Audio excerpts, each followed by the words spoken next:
கட்டாயமா இன்று ஒரு விலை உயர்ந்த அமெரிக்க தேசத்து நாயை உங்கள்கிட்ட கொடுக்குறேன், அதை பாதுகாத்து வளர்த்து கொடுங்கன்னு பணத்தையும் கொடுக்குறேன்.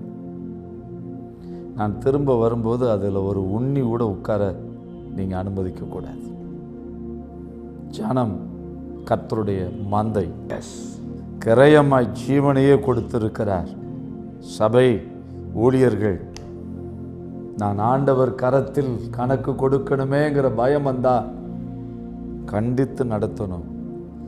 நடத்துவதற்கு முன்பு நான் கலர் சட்டை போடாதேன்னு சொன்னா நான் முதல்ல போடக்கூடாது. என்னை நானே பரிசுத்தமாக்கி அதன் பின்பு ஜனங்களுக்கு பரிசுத்தத்தை பேசணும். காரணம், என் இயேசு அதை செய்தார். தான் பரிசுத்தமாய் வாழ்ந்தார். மற்றவர்